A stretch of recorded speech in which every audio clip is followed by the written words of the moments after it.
एक शहर में प्रतिवर्ष माता पिता अपने पुत्र को गर्मी की छुट्टियों में उसके दादा दादी के घर ले जाते। 10 से 20 दिन सब वहीं रहते और फिर लौट आते। ऐसा प्रतिवर्ष चलता रहा। बालक थोड़ा बड़ा हो गया। एक दिन उसने अपने माता पिता से कहा कि अब मैं अकेला भी दादी के घर जा सकता हूँ, तो आप मुझे अकेले को दादी के घर जाने दो। माता पिता पहले तो राजी नहीं हुए, परंतु बालक ने जब जोर दिया तो उसको सारी सावधानी समझाते हुए अनुमति दे दी। जाने का दिन आया। पिता बालक को छोड़ने स्टेशन पर गए। ट्रेन में उसको उसकी सीट पर बिठाया। फिर बाहर आकर खिड़की में से उसने बात की, उसको सारी सावधानी फिर से समझाई। बालक ने कहा कि मुझे सब याद है, आप चिंता मत करो। ट्रेन में सिग्नल मिला, विसिल लगी।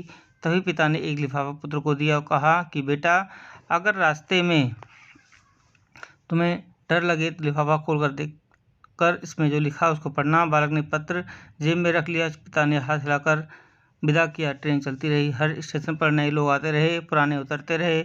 सबके साथ कोई ना कोई था। अब बालक को अकेलापन लगने लगा।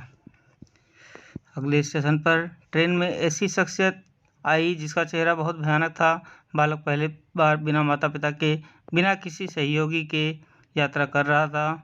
उससे अपनी आंखें बंद कर सोने का प्रयास किया, परंतु बार बार वह भयानक चेहरा उसकी आंखों के सामने घूमने लगा। बालक भयभीत हो गया, रुआशा हो गया। तब उसके पिता की चिट्ठी याद आई। उसने जेब में हाथ डाला, हाथ कांप रहा था। पत्र निकाला, लिफाफा खोला और पढ़ा। पिता ने लिखा था कि तू डरना मत, मैं पास वाले कंपार्टमेंट में ही हूँ, इसी गाड़ी में बैठा हूँ। बालक का चेहरा खिल उठा। जीवन भी ऐसा ही है। जब भगवान ने हमको इस दुनिया में भेजा, उस समय उन्होंने हमको भी एक पत्र दिया था। उदास मत होना, मैं हर पल, हर क्षण, हर जगह तुम्हारे साथ हूँ। पूरी यात्रा तुम्हारे साथ करता हूँ।